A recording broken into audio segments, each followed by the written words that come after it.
Motorsport in Prato, ottava edizione della manifestazione sportiva organizzata dal CONI provinciale di Padova in collaborazione con il settore servizi sportivi del comune. Si è partiti giovedì con 1500 bambini delle scuole medie e poi 2200 alunni delle elementari. E la festa si è conclusa domenica scorsa. In mattinata, grande protagonista è stata la pallavolo. Una festa, e la festa della mini volley provinciale che coincide con la nostra manifestazione, che è inserita organicamente nella nostra manifestazione, ne è emblematicamente il segno. Sport e giovanissimi dunque, in uno dei luoghi simbolo della città. Abbiamo voluto riempire questa piazza, il Prato della Valle, perché la presenza dei giovani sportivi in questa piazza simboleggia la centralità che vogliamo che lo sport abbia nella vita della nostra città. Gli eventi sono un veicolo promozionale eccezionale, sia quando portano grandi campioni di richiamo, sia soprattutto quando muovono grandi numeri. La logica che invece muove queste manifestazioni sul tessuto cittadino, sul sociale, è proprio portare lo sport ai cittadini per portare poi i cittadini allo sport, promozione pura. Tanti sport, dicevamo, con la pallavolo assoluta protagonista. 2500 presenze tra ragazzi, tecnici e dirigenti, 50 campi allestiti, 87 società coinvolte su 101. Numeri da brivido.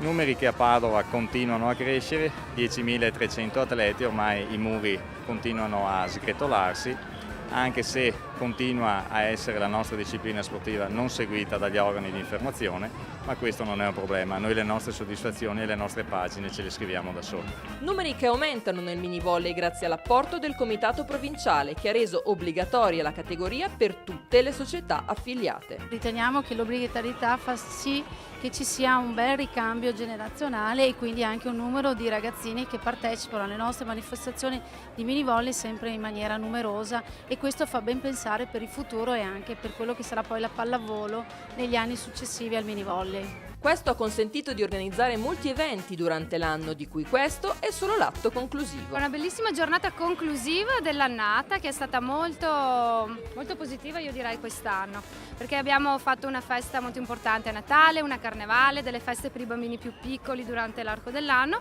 e oggi poi con questa giornata ideale, la conclusione delle attività del comitato, io direi più che soddisfatti, noi e poi i bambini e le società tutte, credo. Una festa per tutti, ma soprattutto per i bambini che sono giunti in prato alle prime luci del mattino per giocare e divertirsi. Siamo arrivati alle 8 e abbiamo fatto un cartellone dove abbiamo fatto, perché avevamo dei nomi, tipo dei leoni, delfini, e noi abbiamo fatto il leone. Ho scritto Forza Leoni.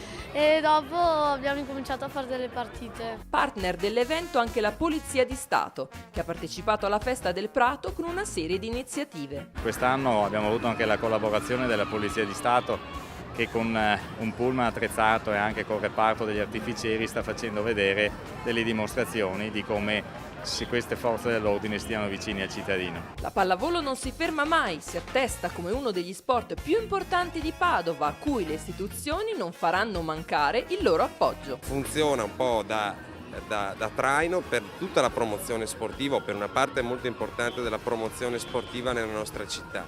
L'abbiamo valorizzata parecchio, credo, in questi anni, possiamo fare ancora di più e l'impegno nei prossimi tempi sarà, per la pallavolo come per gli altri sport, sempre più di qualità.